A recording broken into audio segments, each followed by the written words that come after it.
Bonjour à tous, bienvenue pour cette nouvelle vidéo.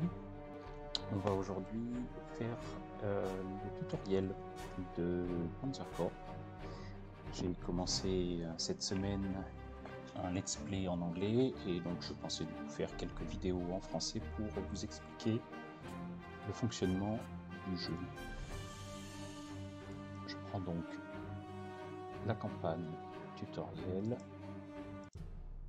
On ne va pas écouter le briefing, il est un peu barbant et il ne dit pas grand chose. Les choses qui sont importantes à noter ici, on va avoir 10 tours pour jouer. Si à la fin des 10 tours, on a capturé tous les objectifs, on aura gagné. Si on arrive à capturer tous les objectifs avec 4 tours restants, on aura une victoire décisive.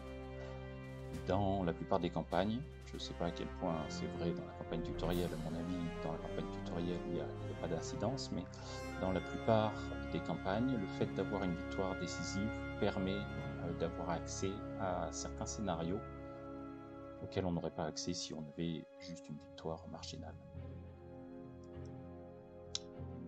Donc, nous voici, on va passer tous ces petits messages et je vais vous expliquer. Donc, sur l'écran principal du jeu, on a donc cette carte qui peut être dézoomée avec le bouton central de la souris.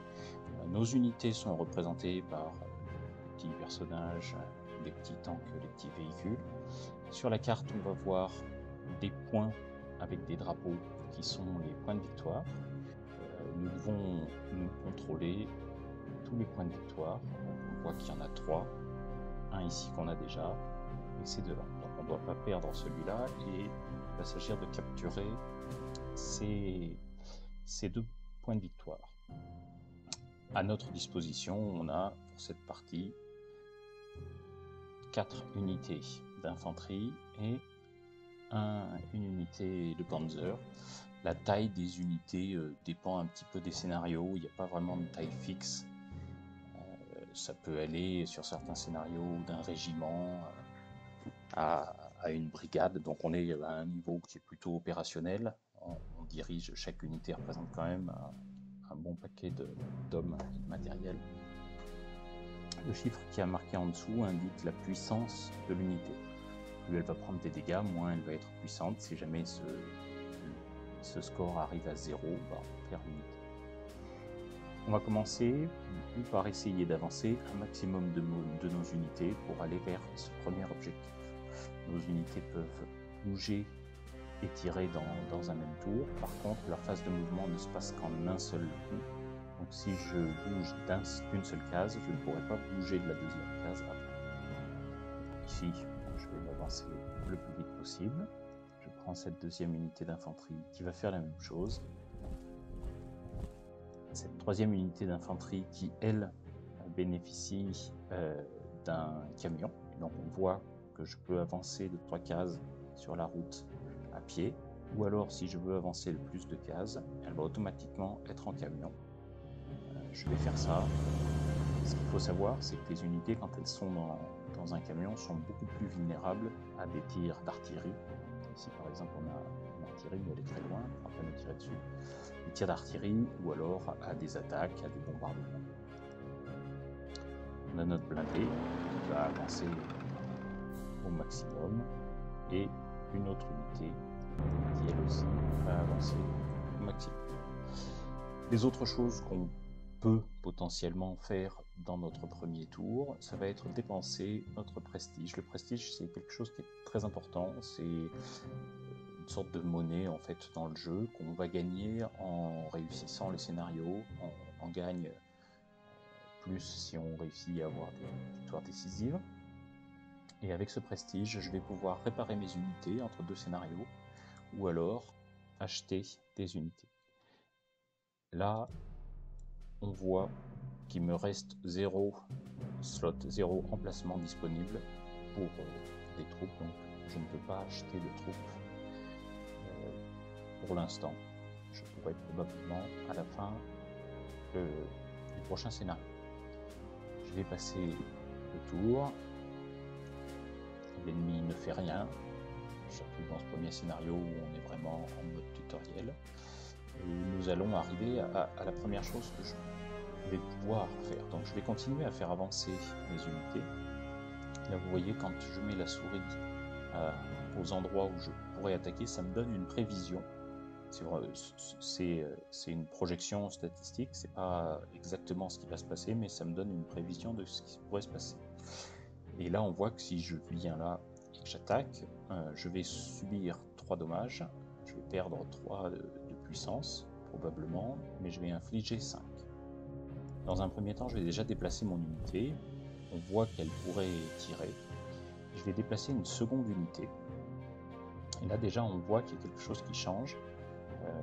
J'ai une meilleure probabilité de m'en sortir ici, et en fait ça vient du fait que là j'ai 2 attaqués, 2 unités, ouais, c'est ce qu'il faudrait m'expliquer là, j'ai 2 unités qui peuvent attaquer et qui sont autour de la même unité, et donc du coup chacune bénéficie du fait que l'autre pourrait aussi attaquer, ce qui nous donne une meilleure statistique. Ici par exemple je ne perdrai plus que 2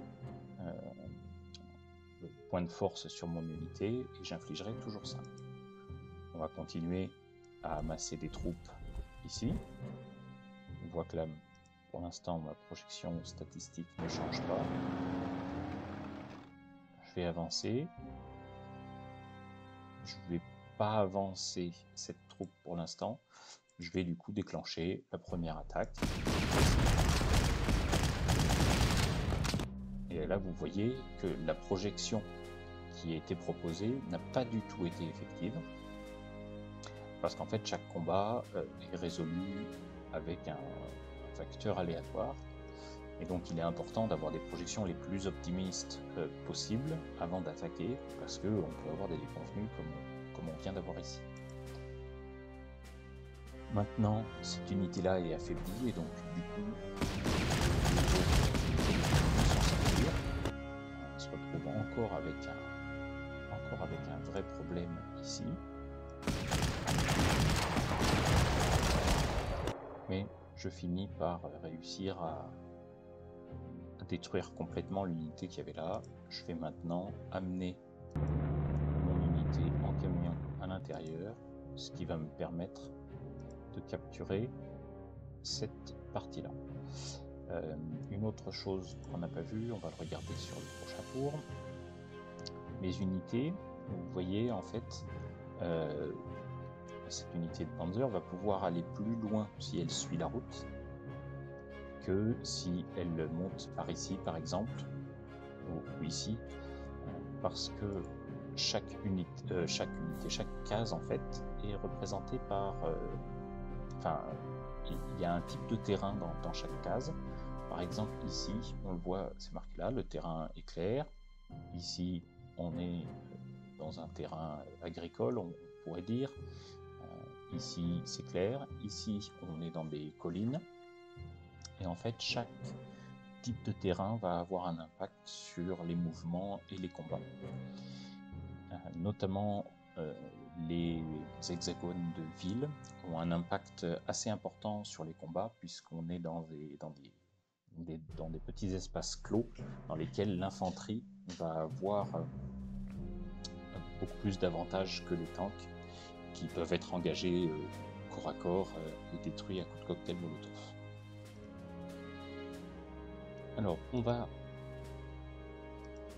Alors là, il m'explique qu'effectivement, pendant le scénario, je pourrais choisir de dépenser du prestige. Vous voyez ici, je dépense 50 de prestige pour retrouver 4 de force d'unité en plus. Ou ici, je dépense 12 de prestige. La différence entre ces deux choses-là, c'est que ici, je vais conserver l'expérience que mon unité a accumulée. Plus une unité va se battre, plus elle va capturer de points, plus elle va détruire l'unité, plus elle va accumuler de l'expérience. Et en augmentant en expérience, ils vont devenir de plus en plus efficaces. Et en plus, ils vont débloquer la possibilité, tous les 100 points d'expérience, d'être augmentés de 1 de plus que ce qu'ils étaient originellement. Donc, on pourrait être augmenté au niveau 11 à 11 de force, par exemple, quand j'aurai atteint 100 d'expérience avec eux. Le petit problème, c'est que les remplacements coûtent plus cher s'ils ont lieu pendant une bataille que s'ils ont lieu à la fin du scénario, enfin en tout cas au début du prochain. Les remplacements qui ne sont pas des remplacements d'élite sont gratuits au début de chaque scénario. Par contre, les remplacements d'élite sont payants, mais coûtent moins cher au début de chaque scénario. Donc moi, je vais essayer de terminer ce premier scénario, et ça devrait le faire sans trop de problèmes. Je vais essayer de terminer ce premier scénario sans remplacer mes unités. Je vais donc garder ces deux unités-là, un petit peu en réserve derrière, pour les faire intervenir au dernier moment. Je vais avancer mon unité ici, et je vais prendre le temps de préparer mes mouvements. Je ne vais pas attaquer ce tour-ci, donc je commence à avancer avec mes troupes. Mon idée ici va être de probablement, alors, je vais refaire ce mouvement parce que je vais chercher d'abord mon blindé et ensuite mon unité d'infanterie. J'amène le blindé ici parce que ce que je voudrais faire, c'est que mon blindé qui est plus rapide puisse venir ici pour abîmer l'artillerie. L'artillerie qui a une mécanique spécifique en combat, qui est que si j'attaque une unité adjacente à l'artillerie, l'artillerie va me tirer dessus. Donc si je suis ici et que je veux attaquer la ville, l'artillerie va d'abord me tirer dessus, ce qui va abîmer mon unité, et ensuite seulement j'attaquerai. Donc il va être important pour moi d'essayer de d'abord détruire l'artillerie, ou en tout cas de réduire ses puissances, avant de lancer la vraie offensive. De toute façon, au tour 4, il se passe toujours presque rien. Je vais avancer au maximum avec mon unité. Peut-être même déjà envisager une attaque groupée qui va peut-être me permettre de faire plus de dégâts.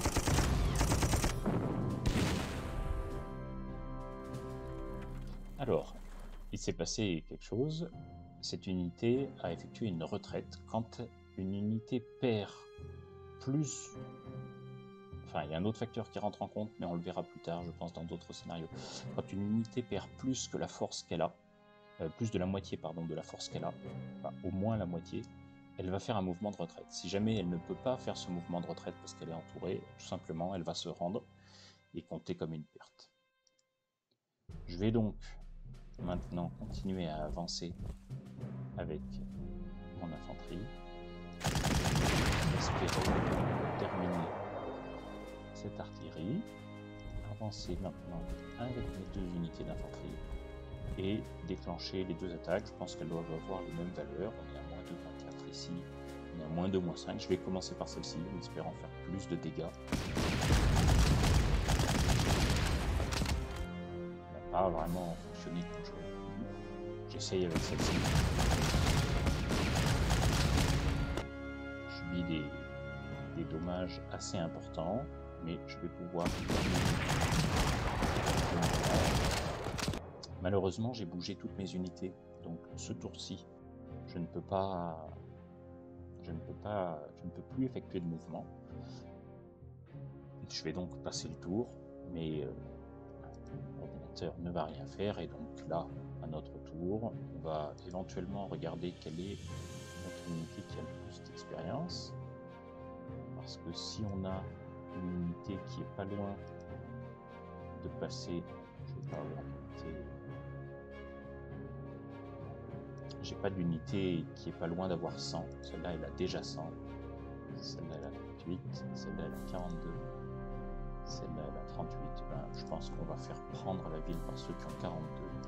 J'avoue que je ne sais pas combien de points ça me rajoute. J'en avais 42. Et bon, on verra. Je me rappelle plus comment... C'est peut-être Alt-Clic. Contrôle-Clic, non. C'est ça. Alt et clic 3. Et donc elle avait 42, là elle a pris, mais ça ne me l'a pas compté, ça le comptera peut-être à la fin. Là j'ai donc récupéré tous les territoires. Et bien évidemment, comme termine en 5 tours. On a une victoire décisive pour ce premier scénario. Voilà, merci d'avoir regardé cette vidéo. Je vais probablement en faire des suivantes pour vous montrer toute la campagne tutoriel qui nous permettra d'aborder quasiment toutes les notions de base du jeu. Et éventuellement, si vous êtes intéressé, j'essaierai aussi de commencer une campagne en français parce que je pense que tout le monde n'est pas forcément à l'aise avec l'anglais et que ça peut être intéressant d'avoir aussi un let's play en français. Voilà, au revoir.